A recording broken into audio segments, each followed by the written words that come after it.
Dernier culte de l'an 2021, culte d'adoration et de louange.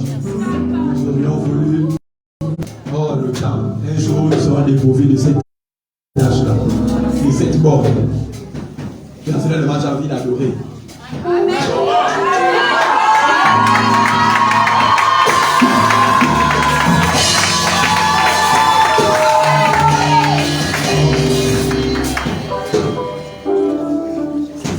Vous connaissez la chanson là? Ulelanga kotanga ka Yesu Ulelanga kotanga ka Yesu Godinho. Ah, là c'est bien. Les nouveaux chrétiens ne connaissent pas ça. La chanson a été promulguée par le pape, mais elle a été rechantée pour Christ. Amen, amen. Parce que l'ancien pape. Bon, ça c'est les anciens, hein? Amen. Les nouveaux là, vous ne connaissez pas ça. Amène-moi au bout de la terre. Amène-moi au pays des merveilles, car il me semble. Vous connaissez ça? Et ce n'est pas ce que vous pensez. Hein?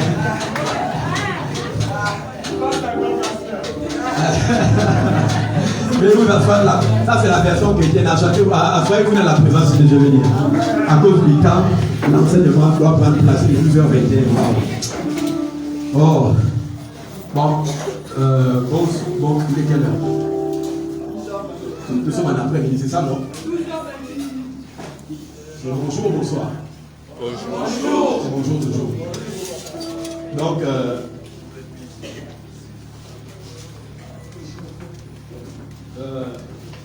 bonsoir. Oh, bonjour, mesdames et messieurs. Bonjour. Donc, l'honneur me choisit de prendre la parole sur le pupitre de l'ambassade de la grâce dans le contexte de notre enseignement.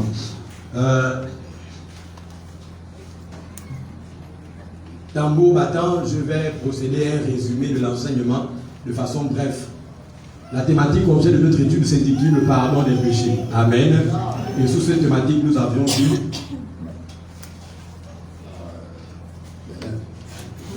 la toute première, c'était laquelle? La confession des péchés. Et nous avions dit que nous ne confessons pas nos péchés pour être pardonnés dans l'ancienne, dans la nouvelle vérité, mais nous confessons nos péchés dans la nouvelle vérité parce que nous sommes déjà pardonnés. Amen.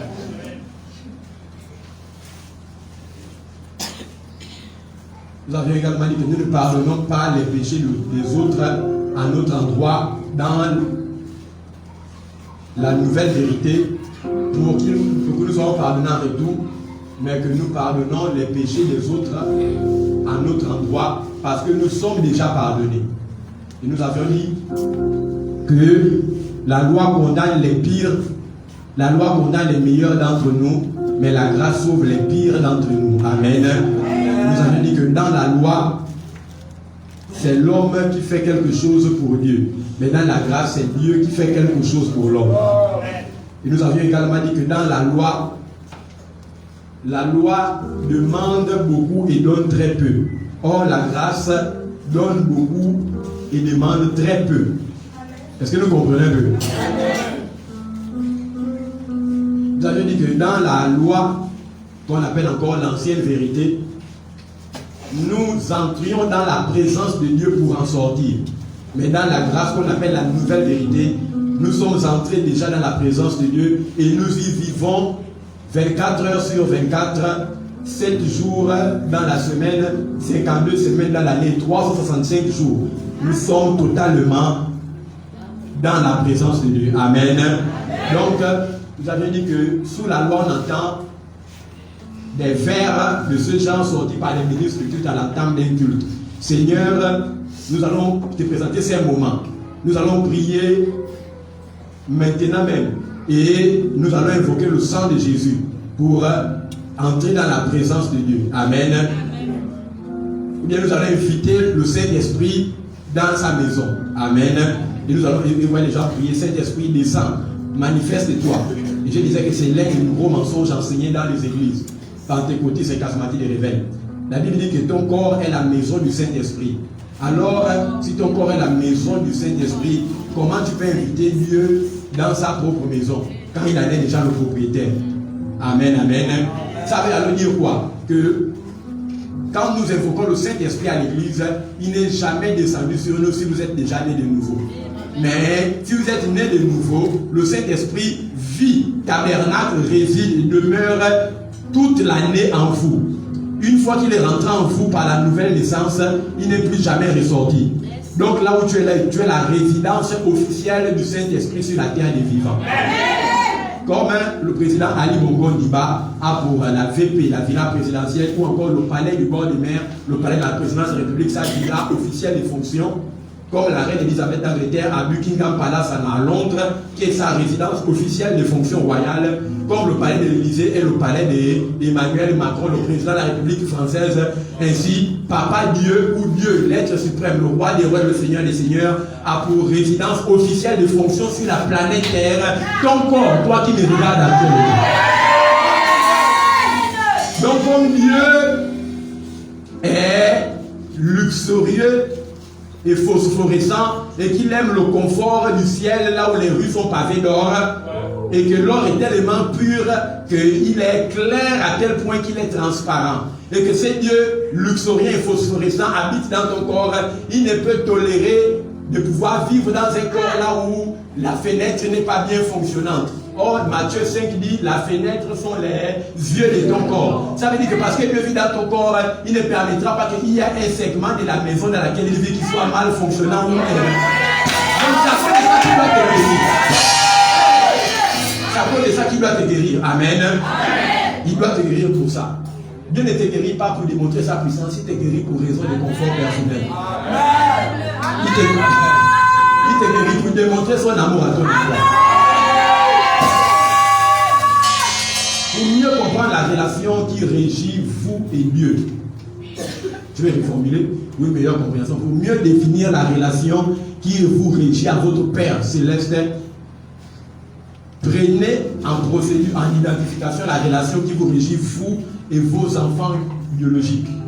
Vous ne payez pas les minervales d'hospitalisation à votre enfant qui est malade à l'hôpital pour démontrer votre puissance à votre enfant.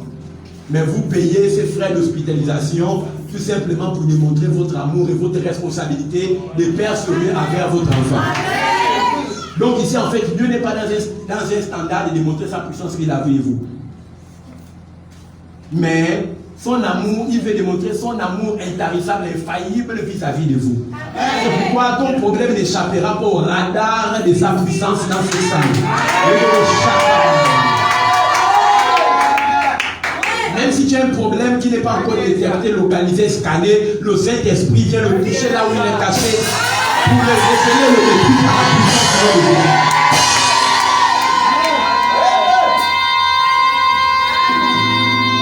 Parce qu'il y a des problèmes connus et il y a des problèmes non su. Donc, tu es peut-être là pour un problème connu, mais il y a un problème non su que tu ne connais pas qui est plus dangereux. Mais parce que nous servons un Dieu omnipotent, un Dieu omniprésent, il est partout à la fois pour régler ton problème connu et ton problème même inconnu. Il est omniscient, il voit ton problème actuel que tu connais, il voit même ton problème que tu ne connais pas qui arrivera. Maintenant, lui, dans l'éternité de son infini passé et de son éternité future, il compresse ton problème dans l'invisible pour le visible et traite ça ce matin par l'onction que dans ce jour.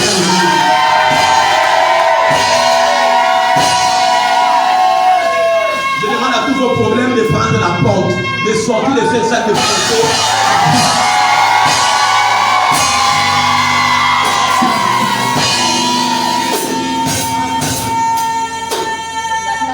Maladie, prends tes bagages floquants.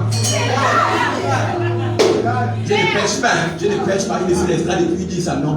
Mais la Bible nous demande aucun respect pour Satan et ses affiliés. C'est-à-dire, si tu écris Satan avec 32, si tu viens ici maintenant, si tu suis les enseignements, il y aura une volontaire envie de pouvoir écrire ça avec des minuscules. Amen. Le diable n'est rien dans ta vie. Amen. Si tu as peur de lui parler en vérité et de le remettre à sa bien-aimé, quand vous voulez insulter quelqu'un, laisse le voisin. Laisse le voisin. Pense au diable, décharge-toi sur lui. Parce qu'il est le seul qui a le problème. De ta chair, toi le monde. Amen, amen. Mais si c'est dans la sorcellerie, blocage, tout l'accomplissement, envoûtement, échec, régression en temps de progression, tu fais 2 pas vers l'avant. Au moment où tu veux déjà témoigner, 3 pas vers l'arrière. Régressement et déception au moment de la vie. Ça, c'est Satan. Amen, amen. Si tu es dans la salle ici, bien-aimé, n'abuse plus quelqu'un. Retourne-toi. Même chaise devant toi, même le diable à la place. Et dis-toi maintenant, je vais te venger pour tous les problèmes que j'ai. Je vais me venger pour tout ce que j'ai subi.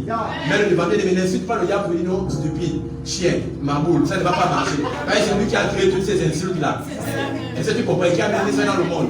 Quand tu veux déstabiliser, mets 2 chaises, une là où tu es assis, comme étant un roi qui exerce l'autorité et qui va prendre des décrets contre quelqu'un qui va souffrir d'ici peu. La deuxième chaise, c'est pour Satan. Tu t'imagines à cet endroit.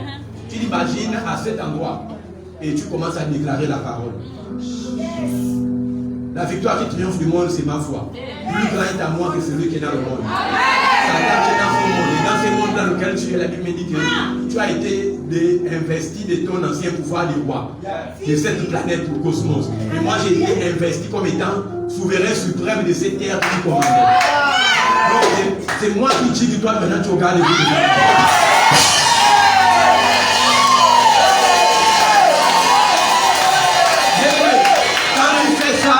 Tu vas donner à ta vie un sens. Et ce sera visible. Les gens vont commencer à dire qu'est-ce qui ne va pas.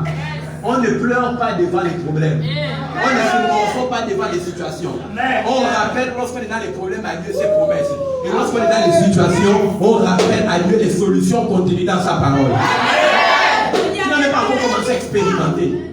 Tu as perdu quelque chose. La Bible dit Paola Watt a fait le bien américain bien aimé. Elle a perdu.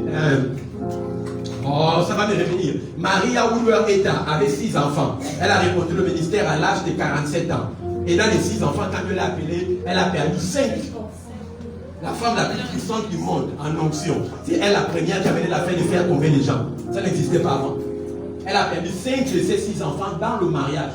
Son mari était plombier qui battait sa femme. Elle est une femme d'autorité dehors, qui tient les croisades de 80, 100 000 personnes malades qui ont dû foyer le mari, boxe en cause sur elle. Un fanatique de Mark Tyson. Elle a perdu 5 de ses 6 enfants. Mais elle a donné une parole qui a bouleversé le monde et s'est restée dans les annales des foi. Elle disait, quand une chose quitte votre vie, Dieu crée de l'espace pour qu'une chose meilleure la remplace. Quand une chose quitte votre vie, Dieu crée de l'espace pour qu'une chose meilleure la remplace. Ne vous inquiétez pas du lendemain, Matthieu chapitre 5. Le lendemain aura soin de lui-même. Regardez les enfants du ciel, ni de sèche, ni n'amassent, mais ils sont plus vêtus que le roi Salomon au jour de sa plus grande gloire. Regardez les lits de champs. Ils ne récoltent ni ne moissonnent, mais pourtant ils sont plus vêtus que le plus glorieux des rois. Votre Père Céleste, ne vous inquiétez pas de ce que vous mangez, de ce que vous boirez, c'est ça non? Car votre Père Céleste sait que vous avez besoin de ces choses. Et il vous les a déjà données. Il dit voilà la solution au problème. Il dit cherchez premièrement le royaume des cieux et sa justice. Et il n'a pas dit et tu chercheras le reste. Et il dit et tout te sera ajouté par lui-même. En train de se morfondre, de pleurer, en train de dire when I was, quand j'étais dans ma vie d'avant. Non, n'est pas la solution. Cherche le royaume et sa justice est lui-même l'auteur du royaume. Le royaume de Dieu c'est au ciel.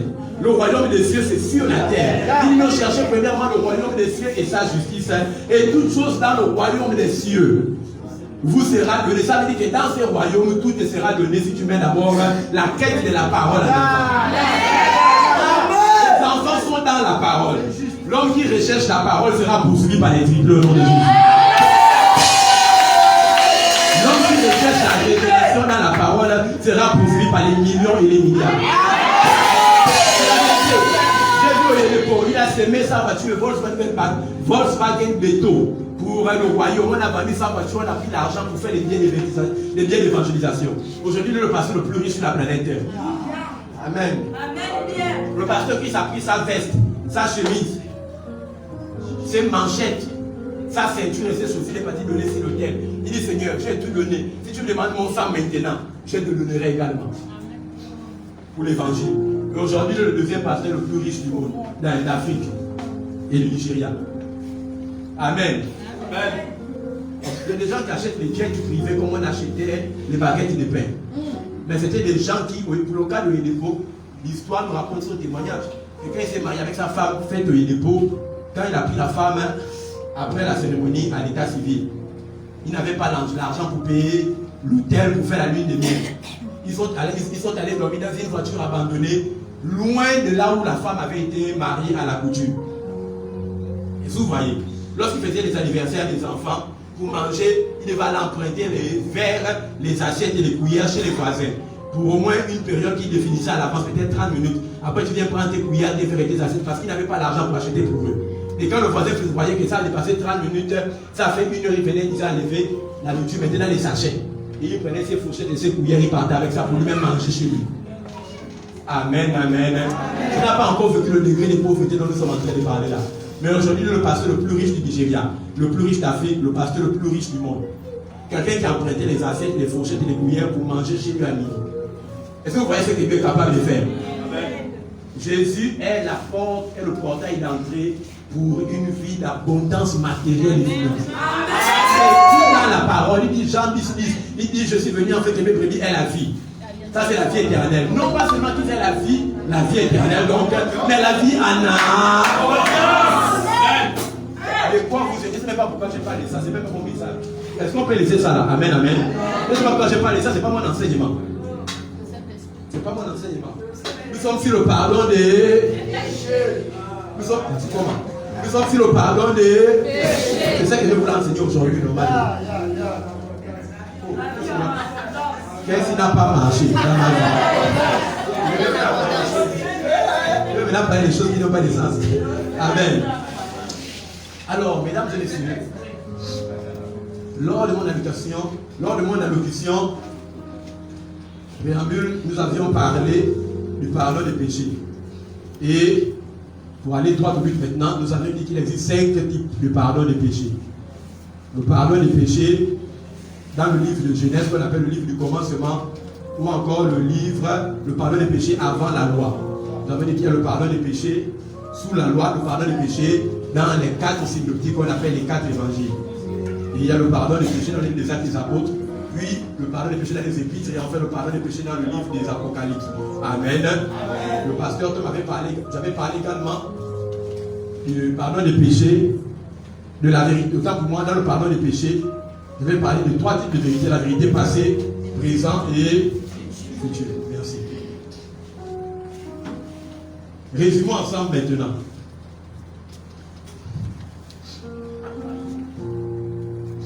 Résumons ensemble maintenant. Nous avons dit que comment s'obtenir le pardon des péchés dans le livre de Genèse, le pardon des péchés dans le livre avant la loi, ou le pardon des péchés dans le livre du commencement. Comment s'obtenait-il? Nous avions dit qu'il fallait tenir 1. Ferme en Dieu. 2. Il fallait avoir foi en la parole de Dieu. C'était ça, non? Et en Dieu. Et 3. Il fallait, pour obtenir le pardon des péchés dans le livre de Genèse, offrir à Dieu pour le pardon de ses péchés une offrande qui symboliserait Christ et ce qu'il ferait sur la croix du Golgotha en notre faveur par typification. Tout le monde a compris ça, non? Si tu as compris, donne-moi un amen. Je suis en train de faire un rappel, on a déjà terminé avec ça. Maintenant, nous allons parler du pardon de péché sous la loi. Dis avec moi, sous la loi. Je n'entends pas. Sous la loi. Que les ennemis t'entendent. Sous la loi. Et Satan t'entend très bien. C'est la loi qui donne la puissance au péché de s'étendre dans ton corps. C'est la loi qui te rend plus pécheur. Il faut qu'il entende bien que tu as compris maintenant.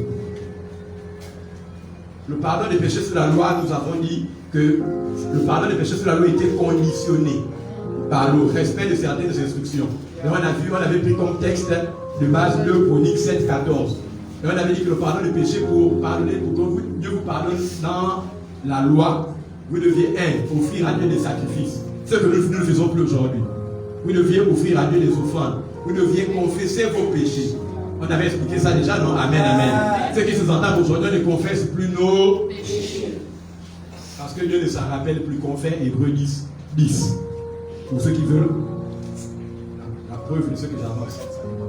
Donc il fallait offrir à Dieu des offrandes, offrir à Dieu des sacrifices, il fallait confesser ses péchés, il fallait prier, c'est détourner de ses mauvaises voies, chercher la face de Dieu et Dieu nous exauçait. Il fallait obéir et nous avons dit que la différence, le distinguo entre la loi et la grâce, c'est que dans la loi, on obéit à Dieu, selon Deutéronome chapitre 18 à partir du verset 1 à 6. Mais dans la grâce, nous n'obéissons plus à Dieu, nous pratiquons la parole de Dieu. Selon Jacques chapitre 1 verset 22. Obéir consiste à observer ce qui est à l'extérieur de nous. Mais pratiquer consiste à pratiquer ce qui est naturellement enfoui en nous. Le Saint-Esprit n'est plus aujourd'hui sur nous pour que nous obéissons, nous essayons d'obéir à ses commandements et à ses préceptes. Mais le Saint-Esprit vit, demeure, tabernacle en nous. Est-ce que tout le monde comprend? Amen. Ce n'est plus moi qui vis, mais c'est Christ qui vit en moi. La Bible dit nous avons été crucifiés avec Christ. Nous avons été enterrés avec Christ. Nous sommes allés prêcher l'évangile en enfer avec nous sommes ressuscités avec pourquoi tu parles doucement comme ça? Et nous sommes montés au ciel avec nous avons fait ça avec donc lui et nous sommes un parce que nous sommes en lui et lui est en nous. Lui et nous sommes un comme lui et le Père sommes un. Donc moi et le Père sommes égalitaires par droit de progéniture. Mais différents dans les bornes temporelles. Car moi, nouvelle créature, suis-je temporelle, mais mon Père céleste est immortel. Est-ce que tu comprends un peu la différence? C'est pourquoi il est le Dieu tout-puissant. Mais toi, tu es un Dieu qui peut mourir comme un homme ordinaire à cause de ton ignorance. Mais la Bible déclare ceux qui ont reçu l'évangile de la grâce ont reçu l'immortalité. Jean 3,16, Dieu a tant aimé le monde qu'il a donné son Fils unique. En fait, que quiconque croit en lui ne périsse pas, mais ait la vie éternelle. La vie éternelle n'est pas une vie après la mort que nous expérimentons. La vie éternelle est une vie qui entre en nous dès l'instant où nous naissons de nouveau. Ça veut dire la vie éternelle que nous recevons quand nous naissons de nouveau, nous exempte de la mort physique. Amen. Amen. Oh, c'est bon, comme les gars n'ont pas compris, on peut avancer. Hein? D'accord. Donc, j'ai parlé de 5 types de pardon de péché. Dans le pardon de péché, sous les évangiles synoptiques, on avait dit quoi? Je résume, à cause du temps, je pensais que je vais le faire moi-même. On avait dit que le nouveau, Matthieu, Marc, Luc et Jean ne sont pas des livres du Nouveau Testament, mais sont des livres de l'Ancien Testament. Amen. Amen. On avait déjà vu ça. On a dit, donc, je ne rentre plus en profondeur. On avait dit que donc, dans les 4 évangiles qu'on appelle les synoptiques, Matthieu, Marc, Luc et Jean, il y a une forte présence de la loi. Pourquoi? Parce que Matthieu, Marc, Luc et Jean sont des livres extensionnels de la loi de Moïse contenant des vérités additionnelles de la grâce sous la loi.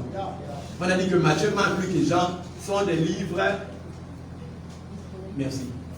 historiques, sont des livres historiques rapportant la façon dont Jésus a opéré sous la loi. Amen. Maintenant, je vous donne le passage qui prouve ça. Parce qu'il y a des gens qui sont ici pour la première fois. Galates chapitre 4, verset 3 dit Jésus est né d'une Vierge Marie sous la loi pour opérer, pour délivrer ceux qui étaient sous la. Donc, Matthieu, Marc, Luc et Jean sont les livres de l'Ancien Testament. Mais dans vos Bibles, on a mis ça on a inséré ça dans la partie Nouveau Testament. Donc, ce n'est pas tout ce que Jésus disait à l'intérieur qui doit être copié-collé à votre réalité de la grâce aujourd'hui. Est-ce que nous comprenons? Jésus est né sous la loi parce qu'il est venu accomplir la loi. Il dit lui-même dans Matthieu, je ne suis pas venu pour abolir la loi, mais pour l'accomplir. Amen, amen. Parce que c'est sa mort qui était l'accomplissement de la loi. Quelle loi? Les 10 commandements, les 626 ordonnances. Et même quand vous respectiez les 636 commandements, vous ne pouviez être déclaré par la loi comme étant saint ou juste. Parce que la loi n'avait pas dans son logiciel la capacité de faire injuste. Romains chapitre 2, verset 2. Confère. Donc, c'est cela. J'évolue rapidement. Maintenant, aujourd'hui, nous parlons du péché dans quel livre? Nous parlons du pardon du péché dans quel livre? Hein? Dans les apôtres. Est-ce que ça va pour tout le monde? D'accord, est-ce qu'on peut commencer? Amen. Maintenant, pour ceux qui font le résumé des cultes ou le retour à l'image des cultes, c'est là où je commence mon enseignement. D'accord. Donc, notez, mesdames et messieurs, que le livre des Actes des Apôtres était un rapport détaillé des événements qui ont occuré après la mort de Jésus, son enterrement, sa résurrection et à la fin son ascension dans les lieux célestes. Si tu comprends, donne-moi un amen. Amen. Qui ne comprend pas? C'est un enseignement, c'est pas une prédication. Hein, il y a quoi? D'accord, je reprends. J'ouvre une parenthèse. J'ai dit la dernière fois, pour que vous soyez invités, augmentez le son de mon micro. J'ai dit la dernière fois, pour que vous soyez invités à participer, que les païens ont un problème de foi. C'est pourquoi Romains 10, 17, nous devons prêcher l'évangile. La Bible dit: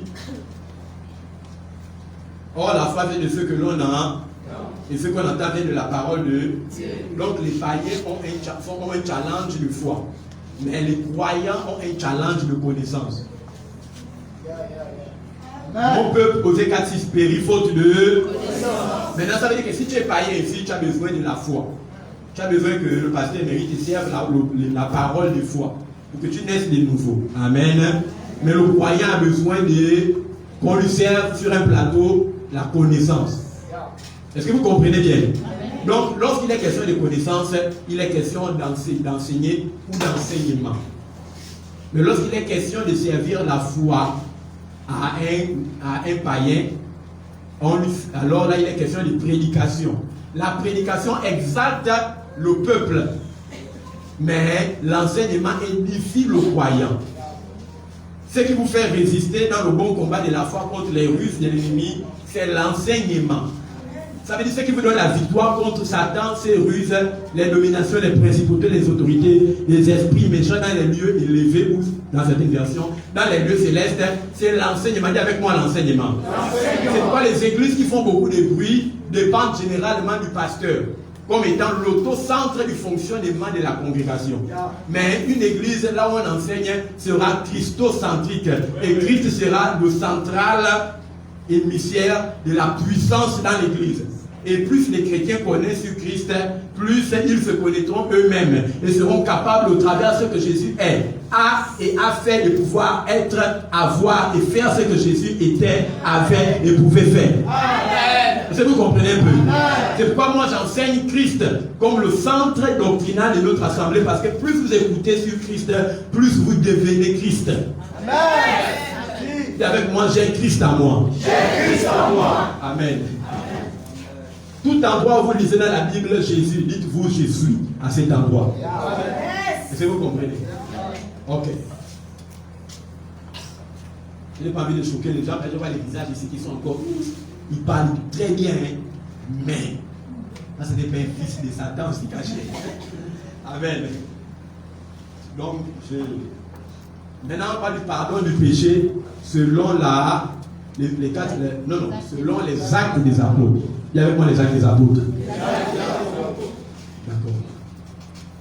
Donc, j'ai dit tout à l'heure que le livre des actes des apôtres est un rapport détaillé de tous les événements qui se sont produits après la mort de Christ, son enterrement, sa résurrection et enfin son ascension.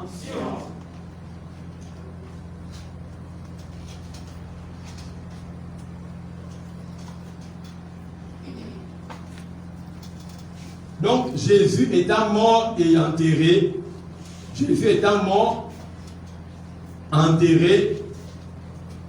puis ressuscité pour enfin ascender, fait que l'obtention du pardon des péchés automatiquement revêt une autre connotation, différente de celle où Jésus était encore physiquement en opération sur la terre.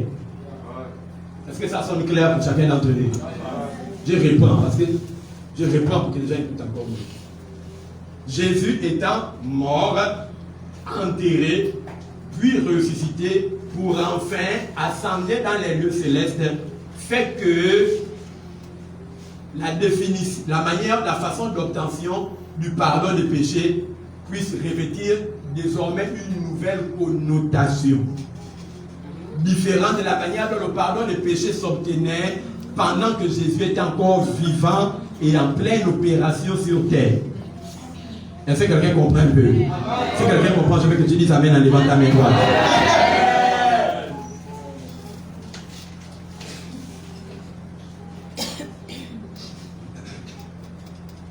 Lorsqu'on parle du pardon des péchés,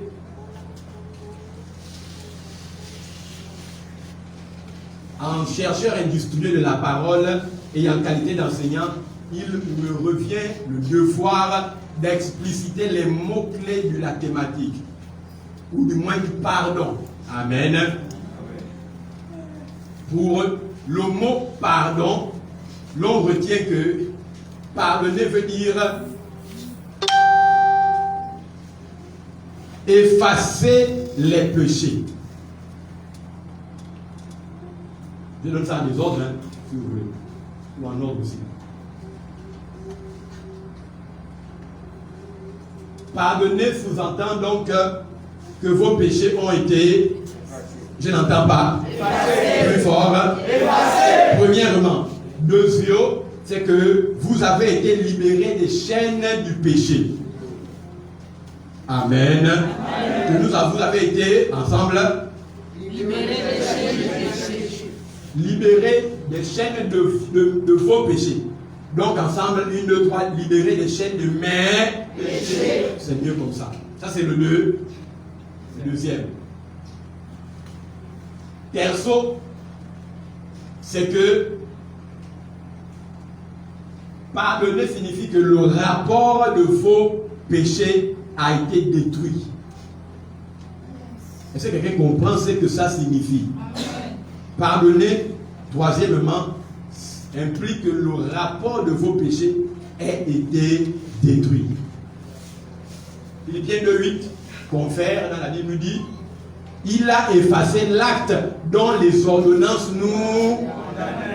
Il les a publiquement livrées en spectacle en triomphant d'elles par là. Il a dépouillé les dominations, les autorités, les princes du monde des ténèbres en triomphant d'elles par la croix du calvaire. Ça veut dire que pour que le juge puisse prononcer sa sentence, lorsqu'il est à la barre du tribunal juridictionnel duquel vous avez été assigné pour recevoir un jugement pour vos fautes, et que le dit juge s'apprêtait à prononcer la sentence, il devait s'appuyer sur un rapport détaillé de vos fautes, lire vos chefs d'accusation et sur la base de la loi par rapport aux chefs d'accusation déclarer une sentence de culpabilité, d'emprisonnement, de peine de mort ou d'exécution. Amen, amen. Mais sans le rapport contenant les chefs d'accusation, il ne peut avoir lecture de votre passé. Par conséquent, point de prononciation d'accusation, point de prononciation de sentence à votre égard. Amen. Est-ce que vous comprenez ça? Amen. Ça veut dire que l'acte que l'ennemi utilisait pour te condamner, pour que tu aies la malédiction familiale, la malédiction générationnelle, la malédiction ancestrale, cet acte-là, ce livre-là, ce livret, ce document-là, a été déchiré. Par qui? Par Jésus sur la croix de Golgotha. Par conséquent, il n'y a aucune condamnation maintenant. Pour ceux qui sont en... Maintenant, pourquoi tu n'arrives pas à travailler? Parce que la présence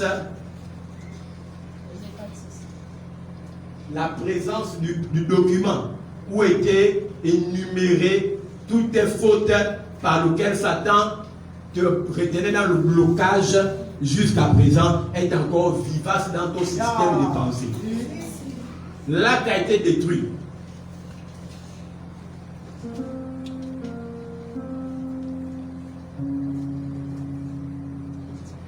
Ok. Donc, je reprends. Les définitions du mot-clé de pardon des péchés. Nous avons dit, pardonner les péchés veut dire, premièrement, effacer les péchés. Deuxièmement, j'ai dit, ça voulait dire être libéré des chaînes de ses péchés. Est-ce que vous allez voir que si vous avez été pardonné ce matin par Jésus-Christ sur la croix, vous êtes libéré des chaînes de vos péchés ce matin, Est-ce qu'il y a quelqu'un de libre ce matin? C'est une bonne sensation de savoir que je suis libre de tous mes péchés. Je ne suis pas libre pour pécher, je suis libéré de l'emprise du péché sur moi. Parce qu'il faut que les gens comprennent qu'il y a une loi, ça doit bien rentrer. Parce qu'il y a des gens, ils comprennent ce qu'ils veulent comprendre. Nous, ça fait comme 3. Nous avons dit que être pardonné de ses péchés veut dire, allons-y ensemble, que le rapport de nos péchés a été déjà détruit. Amen. 4. Être pardonné de ses péchés veut dire que vos péchés ont été envoyés à distance ou ont été envoyés loin de vous.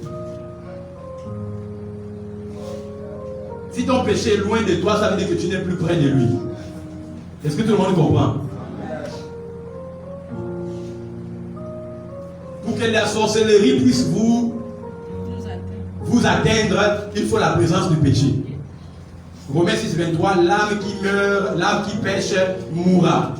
Ça veut dire que pour qu'il y ait mort physique, par accident, parce que vous voulez, il faut qu'il y ait quoi? La présence du péché. Donc ce matin, si Christ a traité, il a envoyé ton péché au loin, où il te tient désormais à distance du péché. Ça veut dire que normalement, la Bible dit 1 Corinthiens 15, 40, 53, l'aiguillon de la mort c'est le péché. Et la force du péché c'est la loi. Ça veut dire que l'aiguille avec laquelle la mort frappe quelqu'un, c'est le péché. Pour qu'il y ait la maladie, il faut qu'il y ait d'abord le péché. Or, la Bible dit que Christ t'a distancé du péché. Où il a envoyé ton péché au loin. C'est spirituel, mais si tu crois par la foi à l'œuvre salvateur de Christ sur la croix, ça devient ton partage littéralement, physiquement ce matin. Amen. On ne parle pas des choses spirituelles ici, on parle des choses physiques. Donc nous sommes à combien? 4, c'est ça, non? 5. Avoir le pardon des péchés dans le livre des Actes des Apôtres signifie que la nature du péché a été retirée de votre cœur. Je dis quoi? La nature du péché a été retirée de ton cœur. Dis avec moi, de mon cœur. Tu ne fumes pas parce que tu as encore la nature du péché. Tu fumes parce que tu as décidé de fumer. Tu ne fumes pas parce que Satan a encore le pouvoir de te contraindre à pécher. Tu fumes tout simplement, deuxièmement, parce que tu es un saint qui ignore encore sa nature de sainteté. Et parce que tu es un saint qui ignore encore sa nature de sainteté, tu commets encore des erreurs conformément à ton ancienne nature. Mais lorsque tu grandiras, tu pourras dire aux gens qui se moquent de toi que tu vas à l'église et tu continues de boire, fumer, de sortir la nuit, que oh regardez, avant je fumais, je sortais d'Ali, la nuit, avant je buvais des casiers tout entier, mais aujourd'hui, oh Satan, je te vis au nez. Je ne fume plus parce que je connais que je suis en Christ. Je suis le fils d'un roi, donc un prince, et en tant qu'un prince, j'ai un statut qui me donne le devoir d'opérer selon la dimension de mon rang royal. J'ai une lignée royale à moi, c'est pourquoi je ne peux pas m'associer dans n'importe quel endroit avec n'importe qui. C'est la conscience de votre supériorité comme étant une race élue. La conscience de votre supériorité comme étant une race élue. Un peuple mis à part, une nation sainte, un sacerdoce royal. Le fait que vous soyez conscient que vous êtes de la lignée royale qui fera en sorte que vous refusiez de vous asseoir au PK5 sur le lampadaire pour partager les argent de vous avec les citoyens lambda parce que vous comprenez, vous savez et vous êtes conscientisé du fait que vous êtes maintenant même d'une famille royale. Le prince Harry ne peut marier n'importe quelle femme parce que ce serait porter atteinte au royaume uni d'Angleterre. Un chrétien, à cause de ça, ne peut pas s'associer à n'importe quel mari ou n'importe quelle femme. Même encore accepter de travailler dans une société là où il est méprisé parce qu'il était roi. Ça va plus loin que ce qu'on enseigne. Donc. Amen. Amen, amen.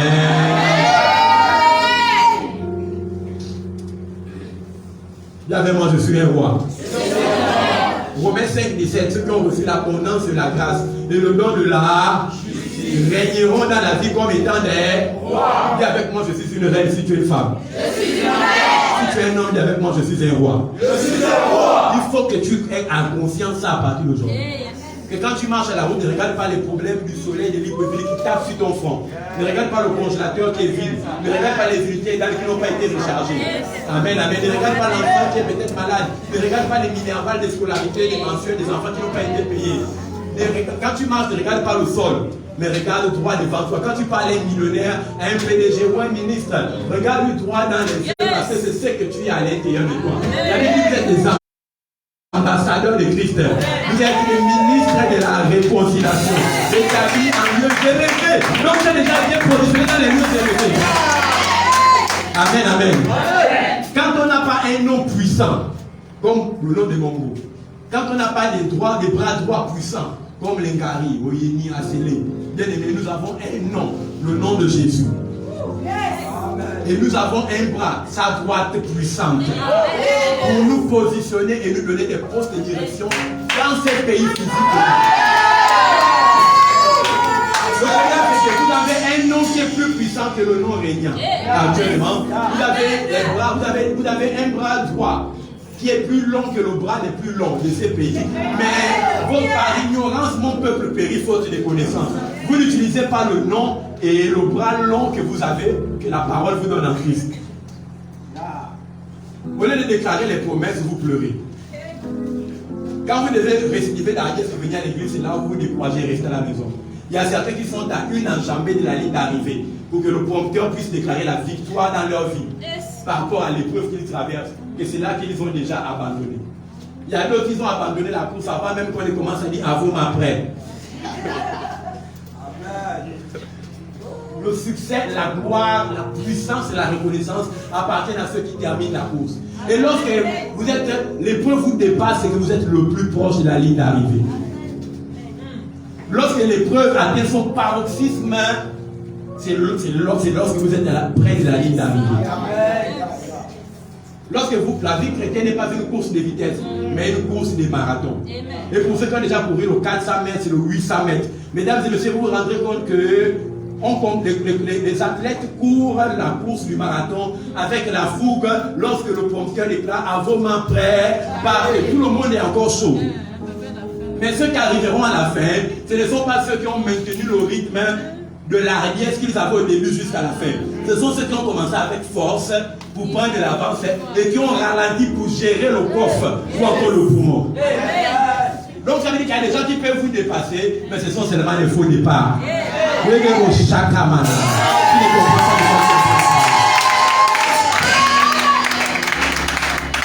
Dans cette sœur-là et tout qui ne travaillait pas bien lorsque vous appreniez au lycée. Elle était tout le temps la dernière lorsqu'on donnait des résultats académiques et scolaires. Et aujourd'hui, elle est grande DG dans une banque. Et toi qui travaillais, chez qui elle recopiait. Toi tu es aujourd'hui peut-être simple assistante dans une direction d'une banque aussi. Amen, amen.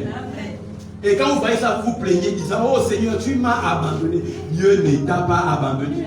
Tu n'es pas du tout en retard, amen. Parce qu'il y a des personnes qui aujourd'hui semblent être devant vous et vous vous considérez comme étant en retard par rapport à elles. Pendant que dans une course, vous allez vous rendre compte que quand le prompteur dit avant après, il y a certains en même temps qui ont commencé à courir avant qu'on donne le top des courses. On appelle ça faux départ. Et 3 faux départs équivaut à la disqualification. Donc il y a des personnes qui courent et qui sont devant vous en apparence, mais qui en vérité sont disqualifiées aux yeux de Dieu. C'est-à-dire que ce ne sont pas des semblants des bénédictions qu'ils ont. Mais toi tu penses peut-être que tu es en retard, mais tu cours selon le temps, le rythme et la course dans le couloir de Dieu pour ta vie. Amen. Quelqu'un qui court avant qu'on ait dit partez, il peut courir mais il ne sera jamais couronné. Parce que c'est un athlète qui n'a jamais couru selon les règles de l'art. Mais un athlète qui court dans son couloir lorsque c'est le temps, lui, s'il est persévérant, recevra la récompense. Quand vous participez aux Jeux Olympiques, même quand vous n'avez pas gagné cette dernière de la course, vous avez un montant d'argent qu'on vous dit de déplacer. Ça veut dire que ceux qui remportent la victoire sont ceux qui ne baissent pas les bras, mais ceux qui voient le trophée dans leur tête pendant que c'est difficile. Paul dit, je fais une chose, oubliant ce qui est en arrière, mais portant vers ce qui est l'avant. Il dit, je cours. Oh, il n'y a pas quelqu'un qui court dans la salle. Je cours en train de rapporter l'office de la vocation céleste. Réalise une chose, que les souffrances des temps présents ne sont en rien comparables à la gloire à venir. Amen. Quand tu pries et que Dieu ne te répond pas, cela ne signifie pas qu'il t'a abandonné. Le silence de Dieu n'est pas synonyme de son abandon. Parfois tu pries, il te dit oui. Parfois il te dit non. Parfois il te dit patience. Et parfois il ne te dit rien du tout. Il se tait seulement. Parfois Dieu parle dans son silence. Il y a des gens qui veulent écouter Dieu lorsque normalement il communique avec toi dans son silence. Le prophète Élie a vu le tonnerre, les rochers craquer, les montagnes se fendre. Il pensait que Dieu était là, Dieu n'y était pas. Mais Dieu était dans un bruit doux et léger. Dieu permet, peut-être qu'on te renvoie. Parce qu'en toi, il y a le PDG du prochain Microsoft. Steve Jobs a été renvoyé de Apple pour devenir le président de Apple. Première fortune des États-Unis d'Amérique à l'époque. Donc c'est un débauché qui est devenu l'employeur premier de tous les États-Unis. Est-ce que vous comprenez que Dieu ne fait rien au hasard? Il écrit 3 signes de ligne courbe. Ton malheur d'aujourd'hui est ton podium de demain. Tu dois faire la même chose.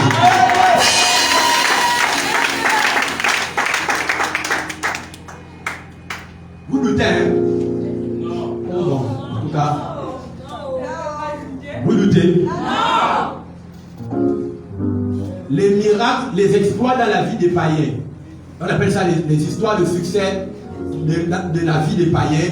Nous enseignent qu'avec nous, par la foi en Jésus-Christ, il faut être encore plus insolent. Oh, je n'ai pas de bras longs. Je n'ai jamais connu mon père. Bien aimé, on a connu des païens qui ont reçu sans qu'ils n'aient jamais rencontré leur père. Bob Marley, la superstar du reggae, la légende iconique et mondiale du reggae, n'a jamais connu son père. Mais il s'est tissé pour devenir une icône planétaire. Vrai ou faux? Je vais prendre d'abord les païens pour commencer. Hein? Mais le plus grand rappeur de tous les temps, Tupac Shakur, il n'a jamais connu son père. Mais pourtant, il est devenu le plus grand rappeur de tous les temps. Christopher Latorre Wallace, Notorious B.I.G., deuxième plus grand rappeur de l'histoire du rap, il n'a jamais connu son père. Mais il a dit non, j'éprouverai avec ma vie que le ciel n'est pas mes limites. Il n'était pas né de nouveau. Mais toi, tu es dans la salle en même temps, tu pleures. Alors qu'il y a des païens sans Christ qui disent je persévère jusqu'à ce que même le ciel ne soit pas mal limité. Mais combien de païens peut être vacciné de l'agressivité, de l'audace quand un lion demeure en toi né de nouveau et qu'il sommeille? Johnny Hallyday, la superstar du rock'n'roll français, le meilleur artiste français, le plus riche de toute la France parmi les artistes. 200 millions de fortune estimée à son décès. Il n'a jamais connu son père, orphelin des pères et des mères. Il a eu un père lorsqu'il est devenu millionnaire, qui s'est déclaré à 40 ans. Mais il a rejeté ces messieurs-là. Il y a des gens qui vous rejettent, qui vous rechercheront des mères. Amen. Amen. Donc tu es froid, la femme est découragée, on abandonne.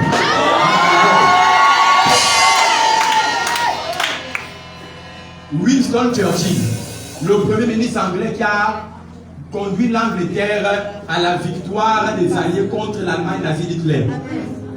Jusqu'à l'âge de 13 ans, il ne connaissait pas épeler l'alphabet français et l'alphabet anglais qui a 26 lettres. Il ne connaissait pas jusqu'à 13 ans. On disait que c'était un aboulie mental. Ça veut dire qu'il est grand en âge, mais sa tête est la tête d'un bébé. Son cerveau, le cerveau d'un bébé. Mais il a contredit toutes les dires de l'humanité et du système académique scolaire pour devenir premier ministre anglais illettré. Et c'est lui qui a conduit l'Angleterre à la victoire contre Hitler.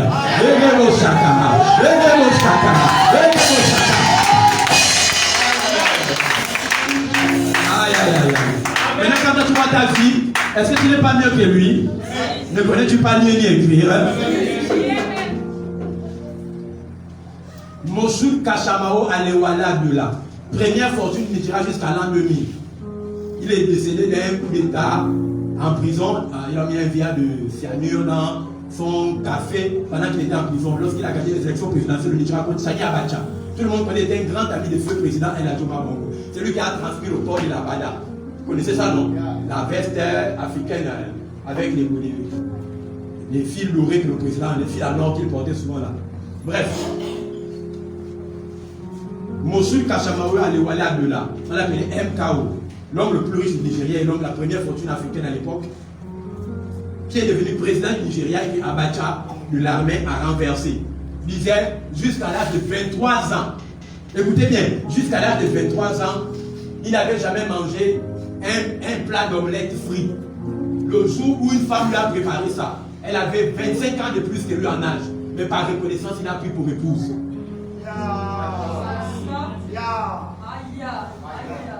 Parce que la pauvreté de laquelle il vivait ne lui permettait pas ça là où il revenait de son village natal. C'est devenu sa première femme. Il avait quel âge? 25 ans. À 28 ans, il devient la première fortune de son village. À 32 ans, il devient la première fortune de son état. La quarantaine révolue devient l'homme le plus riche du Nigeria, l'homme le plus riche d'Afrique. Amen. Le pasteur a démoli la plus grande église au monde. 5 millions de fidèles. Il a aujourd'hui 14 000 églises au Nigeria, 5 000 églises dans le monde entier, 19 000 églises dans le monde entier. Il était la 9e personnalité dans le record des hommes les plus puissants au monde, le top 50. Devant Nicolas Sarkozy, le pasteur a démoli de Redeemed Church of God. Il dit jusqu'à l'âge de 19 ans, il n'avait jamais porté de chaussures fermées. Parce que ses parents étaient tellement pauvres qu'ils ne pouvaient pas lui acheter une quelconque paire de chaussures fermées. Il allait à l'école jusqu'au secondaire pieds nus. Aujourd'hui, il possède 2 avions privés, 3 universités. Il donne de l'argent dans les banques aux États-Unis, en Amérique, qui lorsqu'il veut faire un retrait, la banque peut fermer. Est-ce que vous comprenez? Je ne sais pas dans quel problème tu es venu ce matin, mais je vais te dire que tu n'es pas le premier à traverser des situations difficiles. Il y a un Gabonais, un motivateur, on l'appelle comme Charlie Tchatch, qui disait que les problèmes, c'est comme l'embouteillage. Ça dure, mais ça finit toujours par passer. Amen, amen. Est-ce que quelqu'un est béni ce matin? Josh Meyer disait, ne montre pas à Dieu combien tes problèmes sont grands. Mais montre à ton problème combien il est grand. Fais l'orgueil à ton problème. J'ai mis le statut WhatsApp d'une sœur de l'église. Je vais omettre son nom par discrétion. La sœur a dit, par lui, tu ne m'empêcheras pas d'aller à l'église dimanche. Et j'ai dit, je ne vais pas l'appeler pour voir ce qu'elle va faire. Je vais voir ce qu'elle va faire. Dimanche, elle est venue à l'église dans le palais. J'ai dit, toi, tu as compris les Écritures. Amen. C'était un samedi à aux enfants de 23h, j'étais sur WhatsApp. Ils allaient se les statuts, j'ai vu ça. Et j'ai lu, je n'ai pas commandé. Amen, amen. Amen, amen. Bon. Ce que Dieu fait et on a terminé pour aujourd'hui. Je ne sais pas, mais j'ai commencé par ce qui n'était pas mon message. Je suis rentré dans le message que je devais prêcher aujourd'hui. Je ne comprends pas comment à la fin, j'ai quitté l'ordinal par le motivationnel encore. Ça veut dire que je pars là où normalement j'ai d'abord fui. Ça veut dire que Dieu ne veut pas qu'aujourd'hui, peut-être à ce culte-là, on enseigne. Amen, amen. Pourquoi il dit, j'ai donné le peu que je devais donner. Est-ce que ça va pour tout le monde?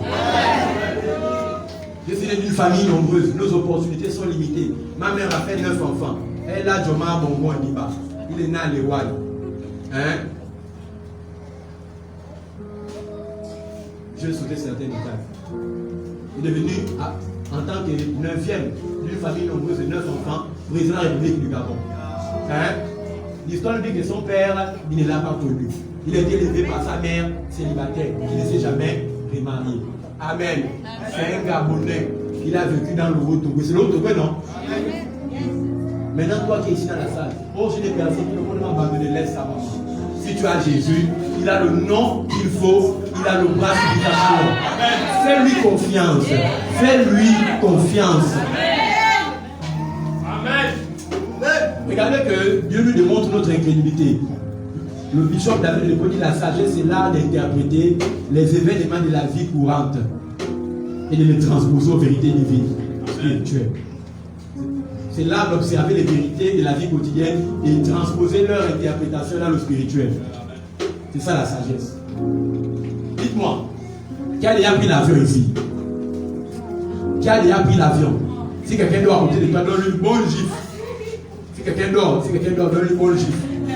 Qui a déjà pris l'avion ici? Bon, il y a d'autres qui n'ont pas encore pris. Amen. Bon, qui a déjà pris quand même le clando? Non, qui a déjà pris le taxi de ville? C'est qui est blanc, rouge là. Dans l'Ibou, si tu n'as pas encore, si tu n'as jamais pris ça là, c'est là le problème. Ça veut dire que toi tu fonctionnes comment dans l'Ibou? À pied. Là c'est à vous. Amen, amen.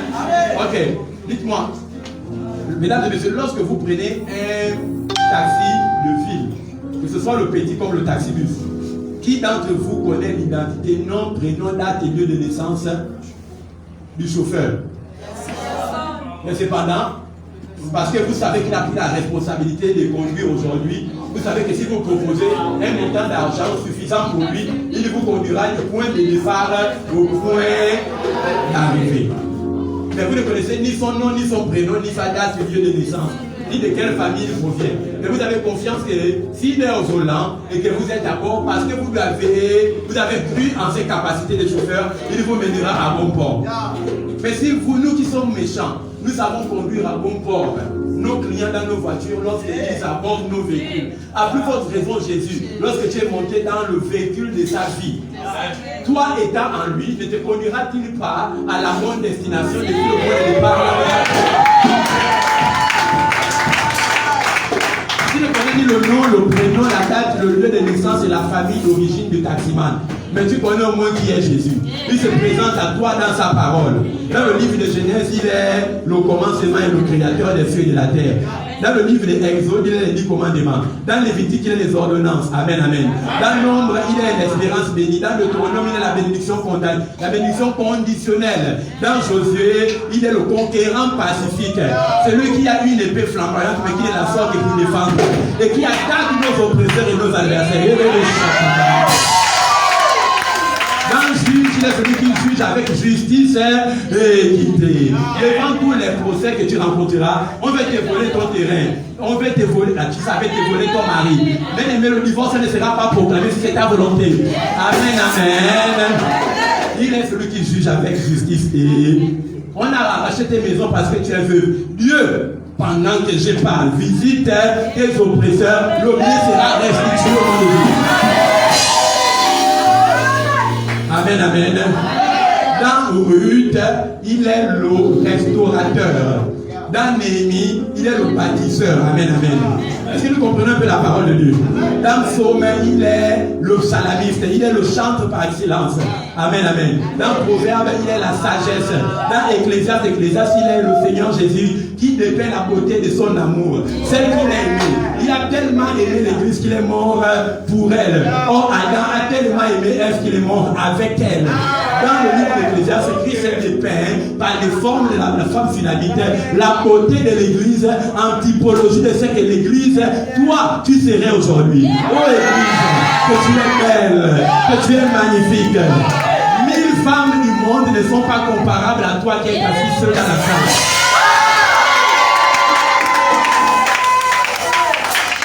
Je dis pas, je donne 100 méchants à rançon pour la vie d'un seul juste.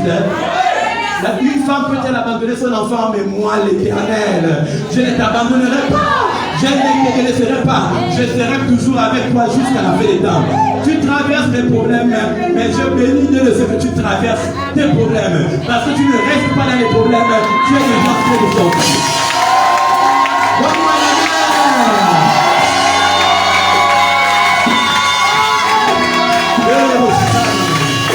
Lève-nous à le Seigneur Jésus, s'il vous plaît. Donne un triomphe, l'acclamation au roi des gloires. Oh, glorifié.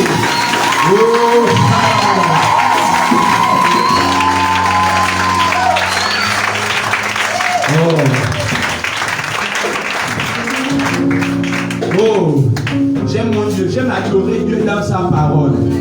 J'aime l'adorer dans sa parole. Oh.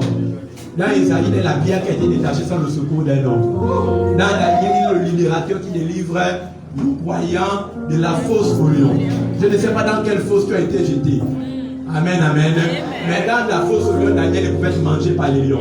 Parce que la Bible dit que Jésus est le lion de la tribu de Juda. Or, Daniel était de la tribu de Juda. Or, étant de la tribu de Juda, Daniel était un lion. Or, il y a une loi naturelle qui fait que les lions ne consomment pas les autres lions. Un lion ne peut manger un autre lion. Je ne connais pas les chiens. Je ne connais pas les chiens qui te poursuivent dans les rêves. Mais je sais que si toi tu es le fils d'un lion, c'est que tu es un lionceau. Et si tu es un lion, il n'y a pas match entre le lion et le chien qui te poursuit dans le rêve. Il y a un qui va mourir ce matin. Le chien qui te poursuit en rêve. Tu manges dans les rêves.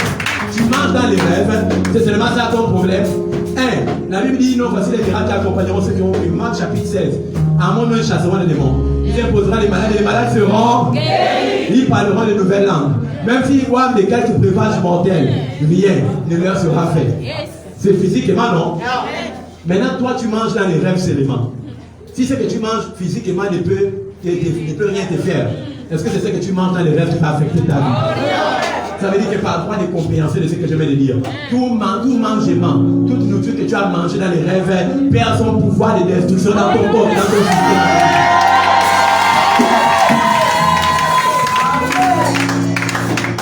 Tu manges dans les rêves. Pendant que je parle, les gens sont libérés. Ça veut dire que si je suis ton cas, automatiquement tu es libéré quand je parle. Tu manges dans les rêves, il n'y a pas de problème. Psaume 23. L'Éternel est mon berger, me fait reposer dans les verts pâturages. Il me conduit près des eaux paisibles, il me conduit près des sentiers de justice. À cause de son nom, lorsque j'ai marché dans la vallée de l'homme de la mort, je ne crains aucun. Ça ouvre son bâton, mais il dresse en face de mes adversaires une heure. Il dresse en face de mes adversaires une heure. Amen, amen. Il dresse en face de tes adversaires une heure. Quand on dit dresser une table, ça veut dire quoi? Que lorsque tes ennemis t'attaquent, qu'est-ce que Dieu fait? Il dresse en face d'une table devant tes adversaires. Ça veut dire plus la dimension des attaques de tes ennemis augmente à ton endroit, plus Dieu dresse une table d'un repas complet. Ça veut dire quand il t'attaque pour la première fois, Dieu dépose la cuillère. Quand il t'attaque la deuxième fois avec la maladie, Dieu dépose maintenant la cuillère avec, le verre avec. Quand il t'attaque encore pour la deuxième fois, Dieu dépose en même temps l'assiette. Quand il t'attaque pour la troisième fois, Dieu met le verre à eau. Ça veut dire plus les attaques augmentent, plus il est en face de toi, une patte devant tes adversaires, des plats, des de lutte. Tu manges dans les rêves, non? Tu manges dans les rêves. Et parfois, quand vous mangez les rêves, ça ne veut pas dire qu'on t'a donné la sorcellerie. Ça veut dire qu'ils t'ont tellement attaqué que la table est devenue tellement agressée. Il y a un filet dans tes côtes que Dieu a déposé sur ton plat pour que tu puisses manger la bête. Quelle bête? Celui qui a l'intelligence calcule, c'est un chiffre d'homme, c'est une marque pour la bête. La bête, c'est le diable. Samson a tué la bête. Dieu lui a dit que celui qui mangeait est sorti ceux qui se mangent. Celui qui mangeait est sorti ceux qui se mangent. Ça veut dire que le lion qui mangeait est sorti maintenant ce que nous devons manger. Donc quand tu manges dans les rêves la viande d'une bête, Satan est la bête. La bête des états de la fête, c'est Satan. Donc quand tu manges la viande, tu ne peux manger que de la viande qui provient d'une bête. Or la bête c'est Satan. Donc quand tu manges dans les rêves de la viande d'une bête, Dieu te montre la suprématie de ta victoire sur Satan qui a été consommé dans ton petit déjeuner. Ton plat d'introduction, c'est les mains. C'est ton dessert. Le diable est ton dessert matinal. C'est pourquoi votre déclaration de la parole, le pastille chaque matin quand vous réveillez. Quand tu dis je suis un succès, quand le diable veut te faire croire que tu es un échec, le diable prend une chiffre en même temps. Et je vais vous montrer comment taper le diable. Je vais vous montrer comment taper le diable. Ce n'est pas ce qu'on prend, on va taper le Bundu au village. Hein? On a fait ça. Vous comprenez ce que je veux dire, non? Je vais vous montrer comment taper le diable par la parole. Pas taper le diable comme on fait au village ou au quartier. Oh non, on va taper le diable pour que tu ne vois plus. On a fait ça. Hein, on a fait ça quand on a joué contre la Nigeria. On a fait un match nul. Et pourtant, on avait tapé le diable pour qu'on gagne. Ça n'a pas payé. Mais si on fait 0-0 pour. Si on fait tape le diable et puis après le résultat c'est 0-0. Ça veut dire que c'est le diable qui fait combien? Oh Seigneur. Regardez. Dieu merci. Amen. Amen. Oh Seigneur. Il va aller jouer pour l'équipe nationale quand même.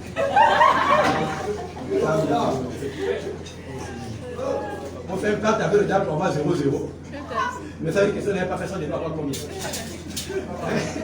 Ah, c'est une fête. Il y a les gens disent, oh, vous avez pensé qu'avec la pluie, donc ils ne vont pas rentrer là-dedans. Amen. Amen. Tu as été béni ce matin. Amen. Ostensiblement, Dieu a voulu que je parle déjà de cette manière. Donc, on va continuer la semaine prochaine sur le pardon des péchés dans l'évangile dans les actes des apôtres. Je ne sais pas comment le terminer.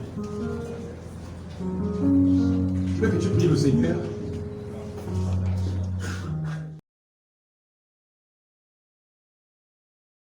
La connaissance qui est le portail d'entrée pour opérer dans une nouvelle dimension de faveur qu'il a introduite dans cette position stratégique. Donc, ce que vous écoutez à l'église détermine votre hauteur dans la vie. Amen. Amen. Ta profondeur dans la parole détermine ta hauteur dans ce monde. Amen. Amen.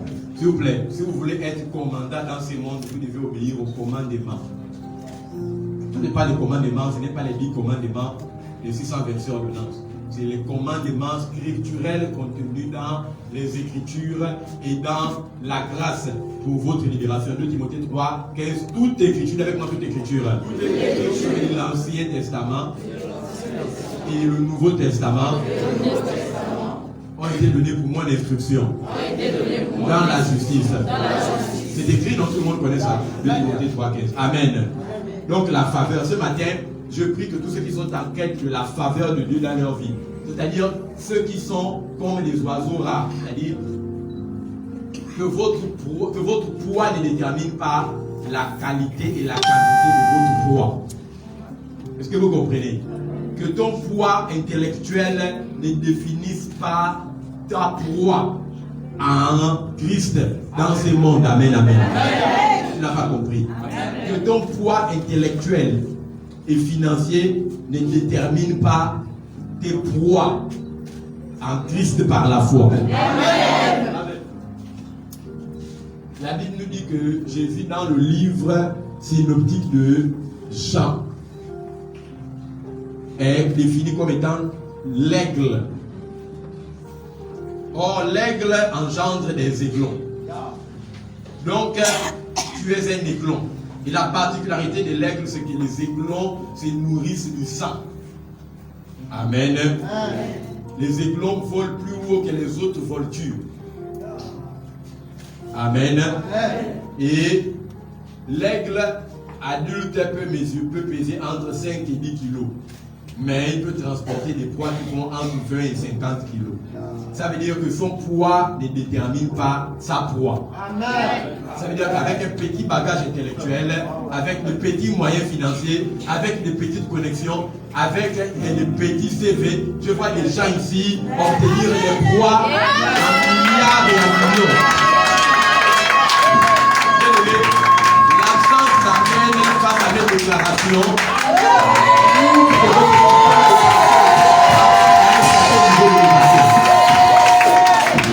Bien-aimé, si vous ne pouvez pas dire amen à la part aux déclarations de foi, vous êtes disqualifié pour l'obtention des promesses dans la maison de Dieu. Et les personnes n'arrivent pas à dire amen à ce que je dis parce que la présence de leur parent du milieu et de l'absence du non-puissant, le quartier dans lequel ils ont vécu, les fait considérer l'inaccessibilité de leur personne aux promesses divines. Bien aimé, ici, rien n'est naturel. Amen. Le Fils devient surnaturel pour vous lorsque, bien aimé, pensez monde lorsque vous êtes les 6 jours de la semaine chez vous à la maison. Mais lorsque vous êtes ici, c'est un lieu où tout est rendu possible. Où l'impossibilité devient la fréquence naturelle de respiration du croyant. Il n'y a pas de limite ici, c'est celle que vous vous imposez dans votre système de pensée. Il y a quelqu'un ici qui est peut-être chômeur qui peut devenir président du Cameroun. Ce n'est pas taillé sur mesure. Un vaurien peut devenir quelqu'un dans cette salle. Chassé de sa maison locative peut devenir propriétaire terrien d'immeuble.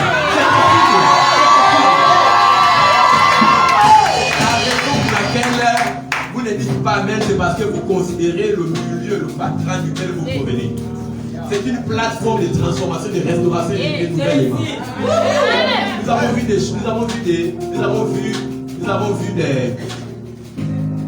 avons vu des fermiers et des bergers comme Abraham devenir père d'une multitude de nations. Nous avons vu des stériles comme Saraï devenir Sarah, mère d'une multitude de nations, princesse de l'Éternel. Nous avons vu des gens comme Jacob dont le nom signifie trompeur. Les simples, il faut que la voix porte plus que vos instruments. Nous avons vu des gens comme Jacob dont le nom le maudissait et le désavantageait dans sa destinée par rapport à ceux autres. Comme toi également, tu es né avec un mauvais nom, Bitengu. Vous-même, vous connaissez chacun dans sa famille et dans son milieu tribal, amen. Ou tu as été désavantagé par la qualité du nom même qu'on t'a donné. Ton nom signifiait en langue vernaculaire quelque chose qui symbolisait l'échec, la mort, la malédiction, voire même la maladie. Dans certaines personnes, ils devaient tenter de donner au bien, qui veut dire médicaments. Vous dites que ta vie sera sous-signée à la prise des médicaments. Tu seras un fréquentant permanent des hôpitaux. Mais, comme Jacob, dont le nom signifiait voleur, trompeur, caïman, fémania, lui est devenu, a changé son nom, est devenu Israël. La Bible dit qu'il a lutté avec l'ange. Il n'y a pas bagarre physiquement. La Bible dit qu'il a argumenté avec l'ange jusqu'à ce que l'ange soit scellé et soit obligé de changer son statut. Le royaume est forcé, ce sont les violents qui s'en emparent. La nonchalance de certaines personnes dans la salle fait qu'ils ressortent bredouilles quand ils ont un dîner galant avec le Seigneur un dimanche comme ce soir. On ne peut dîner à la table du roi des rois, du Seigneur des seigneurs et ressortir les mêmes vies. Comme avant 2009, on ne pouvait s'asseoir avec Ella Jomar Bongo Diba et répartir les poches vides. Une seule rencontre privée avec lui face à face vis-à-vis était symbole de changement de statut financier. S'il a été ici avec un homme vivant, président du Gabon, a pris votre raison un dîner calamité, mais ton cœur n'est pas connecté. Les gens manquent les cultes parce qu'ils sont malades, c'est parce qu'ils ne connaissent pas se connecter à la fréquence de l'émotion de la présence de Dieu dans la parole. Quand on te dit que tu as rendez-vous avec le président au palais du monde, au palais de la présidence fédérale, même le paludisme ne peut t'empêcher. Même ton enfant qui est malade, même si ton père ou ta mère est décédé ce jour-là, et quand il est dimanche à 11h, tu as rendez-vous avec le président Ali. Bien aimé, est-ce que même si un parent proche meurt, tu vas d'abord dire non, je m'avais enterré? Bien aimé, parce que si le président t'a rencontré au palais, si tu n'as rien reçu quand tu ressors, tu es éliminé. Mais parce que les gens considèrent plus le chef de l'État que Jésus de Nazareth. On manque les cultes quand nous avons des problèmes et nous aurons les rendez-vous quand les patrons nous demandent de venir au bureau pour recevoir les lettres de l'émission. Est-ce que vous voyez comment peu de fois vous êtes incrédule et faux dans votre relation avec nous? Nos problèmes priment sur nos déclarations. Nos problèmes priment sur notre foi. Nous déclarons des choses que notre cœur ne confesse pas. Nous confessons des choses que nos vies ne professent pas. Jésus a dit ce cœur m'écoute de lèvres, mais son cœur est éloigné de moi. J'ai pris que ton problème ne soit plus la montagne de toi. Amen.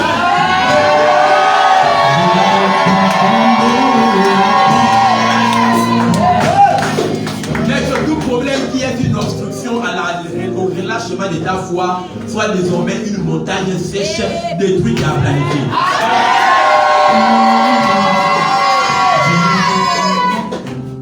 Amen. À cause du temps, j'ai promis de terminer. Veuillez vous asseoir sur la vilaine tête du diable. Écrase-la comme ça. Voilà. Tu vas avoir mal. Mais quand on vient au culte, il y a un qui va souffrir, c'est le diable. Tu dors Satan et debout. Si tu dors Satan est éveillé dans ton problème. Tu es éveillé, Satan est obligé de se coucher dans la situation. Tu pleures, quand il dit pleurer, bien aimé, on peut pleurer dans la présence de Dieu, c'est même très normal, amen. Mais quand il dit non, tu te pleures du fait que ta situation perdure. Aujourd'hui, tu as le changeur de cas impossibles et le spécialiste chargé de tourner les cas difficiles en cas possibles. Quelqu'un a chanté l'Ifoko du ciel. Quand les médecins disent on ne peut plus avec cet enfant, dans la famille il dit abandon. C'est ça, non? La généalogie, c'est la science qui élève l'homme. Amen. La généalogie, Elle rend l'homme comme Jésus. Amen. Amen. Ma prière formulée pour toi, c'est que tu ne repars pas de cet endroit de la même manière que Dieu. Tous tes problèmes sont terminés ce matin.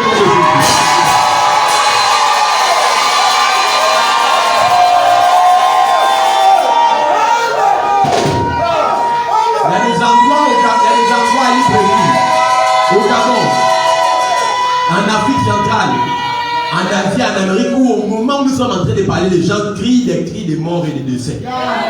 Les gens viennent de constater un cadavre. Mais toi, tu cries pas parce qu'il y a un problème, parce que tu expérimentes la joie du Seigneur.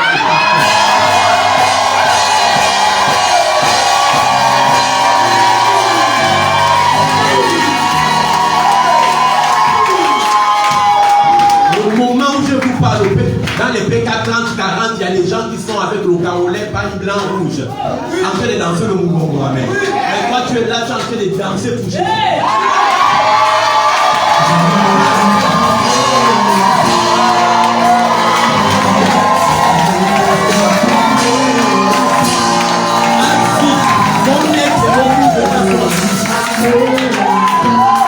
Il y a des gens qui sont perfusés sur un lit d'hôpital actuellement. Ils voudraient ne serait-ce que bouger le pied pour se tenir debout hors de leur lit d'hospitalisation. Mais regarde, toi tu es assis ici. Pendant que tes mains lèvent le bout de pied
de l'année 2021. Et bien, ce n'est plus une prière. Tu es assis actuellement au dernier culte de dimanche de l'année 2021. Il y a des gens qui ont crié bonne année 2021. Aujourd'hui, ils sont 3 mètres sous terre. Vous voyez la différence entre toi et eux? Ils ne fumaient pas, toi tu ne fumes pas. Ils buvaient, toi tu ne bois pas. Toi tu bois, certains parmi eux n'ont jamais bu. Ils sont enterrés, toi tu es vivant. Eux ils vivaient dans la sanctification. Toi tu vis dans le mensonge. Tu es présent au dernier culte de l'année 2021. Mais quand ils sont enterrés, ils ne sont pas parlés.